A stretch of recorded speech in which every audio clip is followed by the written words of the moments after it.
महाराष्ट्र में टूटेगी महायुति, सीट बंटवारे पर एनडीए में रार। बीजेपी 30 से ज्यादा सीटों पर चुनाव लड़ने के लिए अड़ी। शिंदे 18 से कम सीट पर चुनाव लड़ने को तैयार नहीं। अजीत पवार ने भी ठोक दिया 12 सीटों पर दावा, मुश्किल में गठबंधन। महाराष्ट्र में सीट बंटवारे को लेकर एनडीए में दरार चौड़ी होती जा रही है। एक ओर शिवसेना का शिंदे गुट अड़ा हुआ है कि वो 18 सीटों से कम पर चुनाव नहीं लड़ेगा। खासतौर पर जो सीट 2019 के लोकसभा चुनाव में शिवसेना ने जीती थी, उन सभी सीटों पर शिवसेना अपना उम्मीदवार उतारेगी। तो दूसरी ओर अजीत पवार के एनसीपी का ऐसी 4 सीटों के अलावा 8 उन सीटों पर भी दावा है जो वो परंपरागत रूप से अपनी सीट मानती है, लेकिन मोदी लहर के चलते वो 2 बार यहां चुनाव हार चुकी है। यानी अजीत पवार की ओर से साफ कर दिया गया कि पार्टी 1 दर्जन से कम सीटें स्वीकार नहीं करेगी। इसमें से अधिकांश सीटें मराठवाड़ा रीजन की हैं, जहां अजीत पवार और एकनाथ शिंदे की शिवसेना आमने सामने दिखाई दे रही है। तो दूसरी ओर बीजेपी ने साफ संकेत दे दिया है कि इस बार वो 30 से कम सीटों पर चुनाव नहीं लड़ेगी। महाराष्ट्र में लोकसभा की 48 सीटें हैं। अगर तीनों ही दलों के दावों को देखें तो ये संख्या 60 से ऊपर भी जा रही है।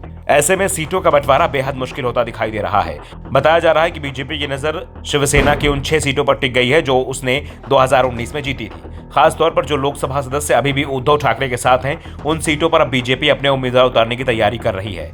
दूसरी ओर इस बार बीजेपी मराठवाड़ा में भी अपनी ताकत दिखाना चाहती है। पार्टी नेताओं की ओर से दावा किया जा रहा है कि बीजेपी कम से कम 32 सीटों पर चुनाव लड़ सकती है। बची हुई 16 सीटों में से 6 से 7 सीट अजीत पवार की गुट वाली एनसीपी और 9 से 10 सीटें शिवसेना के लिए छोड़ी जा सकती हैं।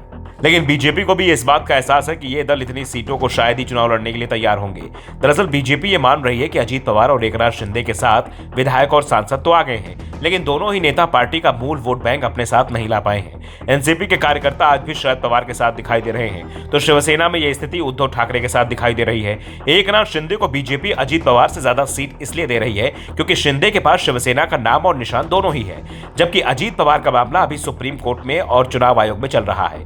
यानी अजीत पवार के पास ना तो पार्टी का चुनाव निशान है और ना ही पार्टी का नाम। ऐसे में अगर अजीत पवार के हक में चुनाव आयोग फैसला सुनाता है तो ऐसी स्थिति में अजीत पवार का कोटा बढ़ाया जा सकता है, नहीं तो अजीत गुट को बीजेपी 6 से 7 से ज्यादा सीट देने को तैयार नहीं है। तो दूसरी ओर अजीत पवार गुट की ओर से संकेत मिल रहे हैं कि पार्टी कम से कम 10 से 12 सीटों पर लड़ने की तैयारी में है, क्योंकि कम सीटों पर चुनाव लड़ाया गया तो इसका मैसेज जनता और कार्यकर्ताओं के बीच अच्छा नहीं जाएगा। अजीत गुट का दावा है कि ग्रामीण क्षेत्र में उसकी मजबूत पकड़ है और हाल ही में हुए ग्राम पंचायत के चुनाव में उसने यह साबित भी किया है, जहां उसने बीजेपी के बाद सबसे ज्यादा सीटों पर जीत हासिल की है।